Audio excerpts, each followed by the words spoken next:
I choose not to believe in God. That's okay still. I can do that, right? It's my choice to go through life filled with dread, panic, and fear. Because I think that's a more objective and real way to live. Just to be like, what's gonna happen? Hey, please, if you don't know me, please take a few seconds just to judge me by how I look. Appreciate the laugh there. Thank you very much. It's unbelievable when you do a TV show just how many things go through your head. Like, what could go wrong? That's what I do to myself. What could possibly go wrong? And I'm fairly creative, so the first thing is like, well, they won't laugh, or I might get sick. But then, like, my brain just goes to, well, what if I cry?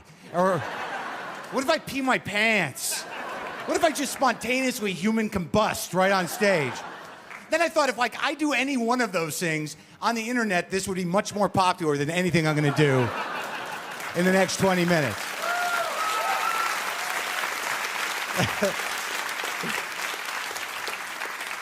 People wouldn't even know my name. They'd just be flipping their phones open going, watch, have you seen this comic dude sweat and pee himself and blow up? It's hilarious. It was the most hit-on thing on YouTube, 30 million hits.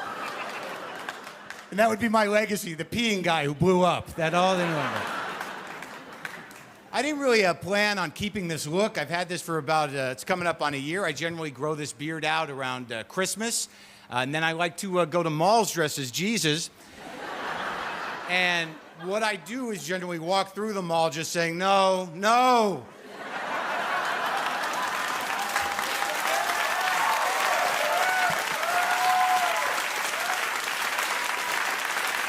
This wasn't what it was supposed to be about, people.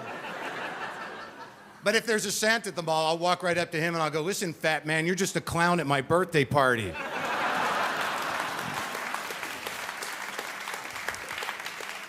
I don't want to offend people right out of the gate. I know that some of you believe, and I certainly don't want to mock the myths that define some of you, but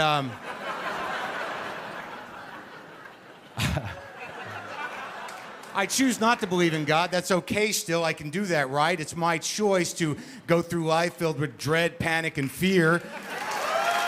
Because I think that's a more objective and real way to live. Just to be like, what's gonna happen? I think that's needed, honestly. And again, I don't want to make fun of what you believe in. I think Jesus, I think the reason Jesus is so popular, just on a celebrity level, is that he died at the peak of his career, okay? He was, hear me out, he was young, he was hot, he was well-spoken from all accounts. I really think it would have been different had he lived longer, all right? Say, had he gotten old enough to get bitter, all right? Just hear me out. Picture there's a third testament to the Bible, all right? At this point, Jesus is in his 50s. He's got one apostle left. And the book opens with him knee-deep in water saying, I used to be able to do this.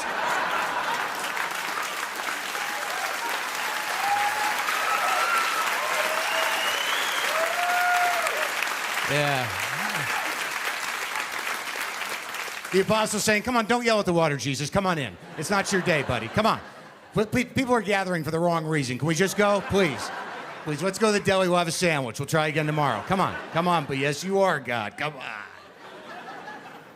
And again, if you're a religious person, I understand why you believe. It makes you feel better, But a lot of us do not have the patience or disposition to have faith or believe. Thank God there's medication for those people, because if you are properly medicated, it will provide roughly the same effect as religion. If you are on the right combination of antidepressants, it will alleviate your ability to see the truth clearly and provide a false sense of hope. And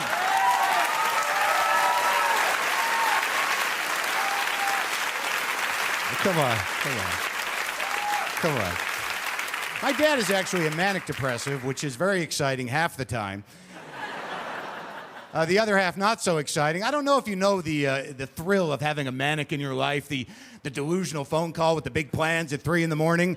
Hey, Mark, it's Dad. Wake up. Are you up? Listen, I got an idea. You're going to love this, kid. We're going to open a theme park. all right? It's gonna be like Disneyland, but bigger. And I just called to see if you would work there if I opened a theme park. Yeah, all right, Dad, can I run the bipolar coaster?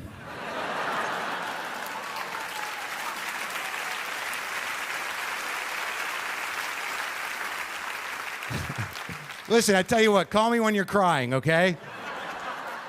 Don't kill yourself. I love you. Bye-bye. Bye. Bye. Thank you for the deep laugh from the person who apparently needed that joke more than others.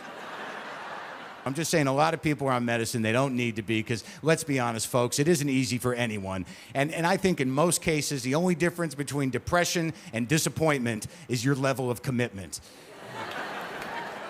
And to be honest with you, really, in the day and age we live in now, if someone comes up to you and says, I think you might be clinically depressed, the proper response is, thank you very much. That means I'm awake.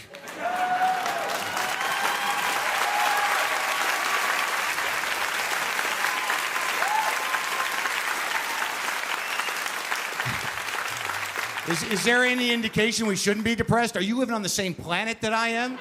Do you ever think that depression might be the reasonable human response to the crap we're going through as a species, meant to propel us?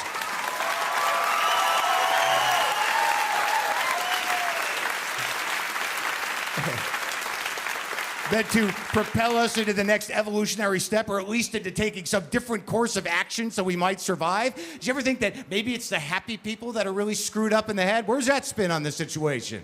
Maybe it's those guys. Hey, how you doing? I don't know, I feel great again. Really? Well, that's creepy and weird. Maybe you should be on medication. Clearly you're self-centered, delusional, narcissistic. I don't know, but you're draining me with your happy. Could you move a...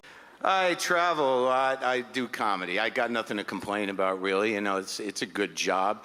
You know, I will admit that occasionally I have to get up early. Again, not complaining. But when I have to get up early, it's to do a morning radio show. I have to enter a morning zoo, a morning radio situation. That's kind of tricky. I'm sure you're familiar with morning radio. Generally, the morning radio format, there's a main guy, there's a laughing guy, and there's a baffled and shocked woman. That's the classic setup. If I was to do just a sound impression of morning radio, it would be brr, brr, brr, brr, brr, brr, brr, brr. Oh, fellas.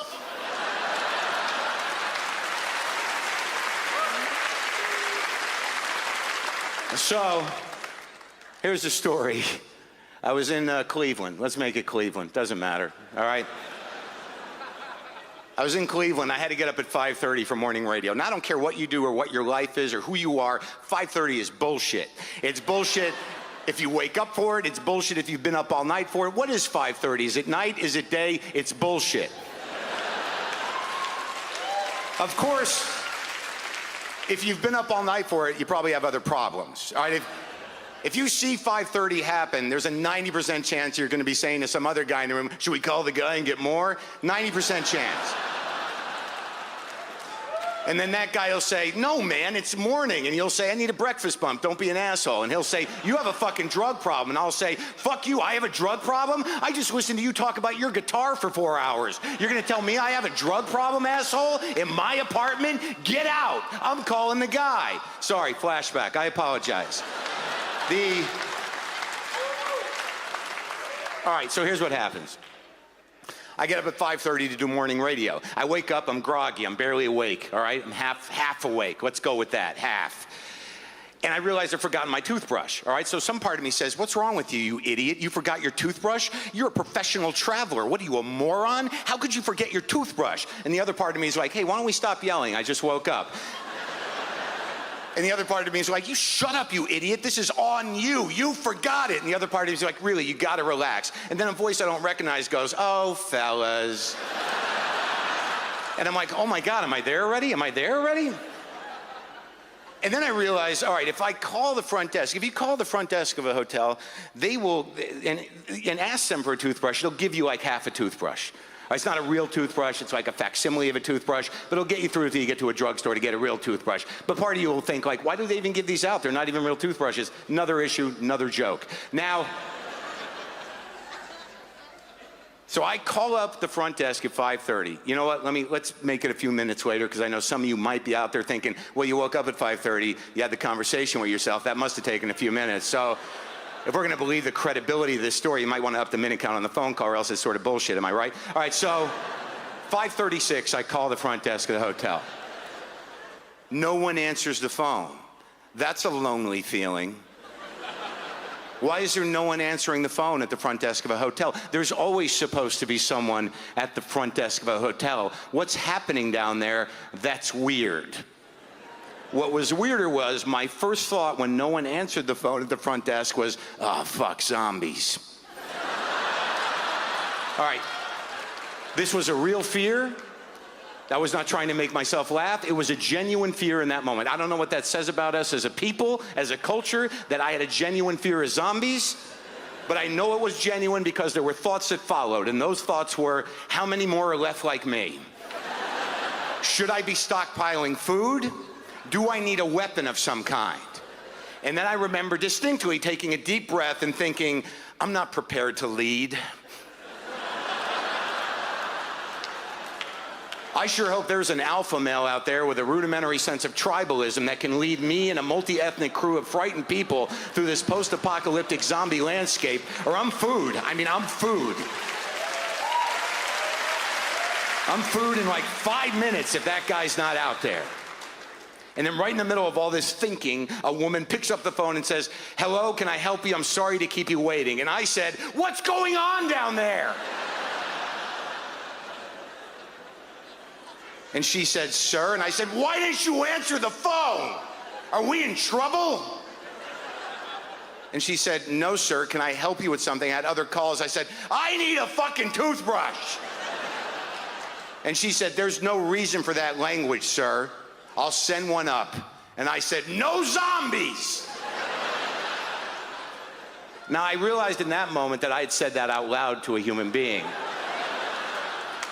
So I had to regroup somehow. And I went with, sorry, I got to do radio. Like that should explain it to a person that doesn't know my life. So I hung up the phone knowing full well that that woman must have turned to whoever was nearest to her and said, there's a man on crystal meth upstairs. But that doesn't really add up because he asked for a toothbrush. Thank you. Good night.